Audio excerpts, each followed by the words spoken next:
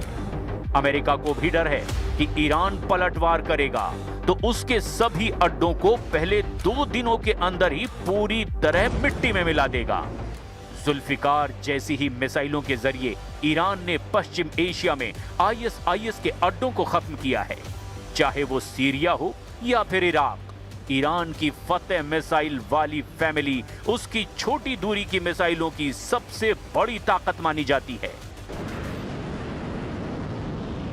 That can be used against the United States is much greater than what it has that can be used against the Israeli regime, because its defenses alongside the Persian Gulf are very enormous and diverse.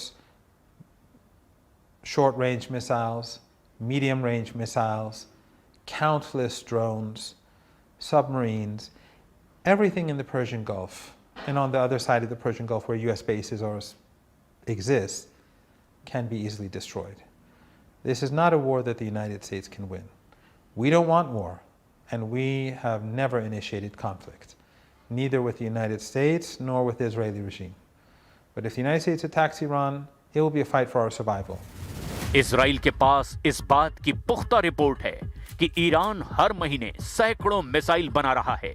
कुछ reports में आंकड़े हर महीने 300 missile बनाने के हैं। यही वजह है कि नेतन्याहू को लग रहा है कि जितनी देर ईरान पर हमला करने में होगी, उतनी ज्यादा मिसाइल बनाकर ईरान उसके लिए बड़ा खतरा बन जाएगा। क्योंकि इस बार ईरान ने मिसाइल दागनी शुरू की तो फिर बचने का कोई रास्ता नहीं बचेगा।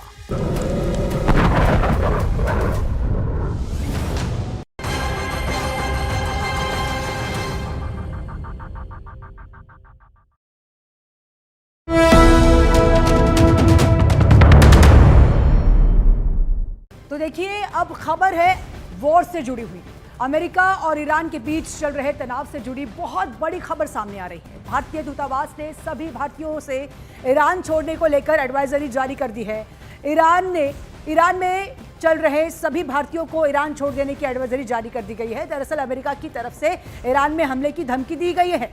अमेरिकी राष्ट्रपति ने ईरान पर हमले का संकेत दिया है।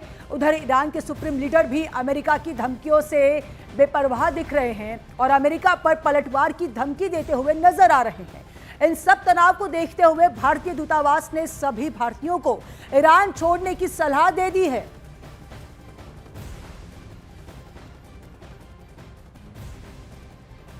तो देखिए, ये बड़ी खबर आ रही है जहां पर अब भारतीय जो दूतावास वहां पर है, उन तमाम लोगों को कह रहे हैं कि अब वो वहां से निकलकर भारत पर लौट आए। सभी भारतीयों से ईरान छोड़ने को लेकर एडवाइजरी जारी कर दी गई है।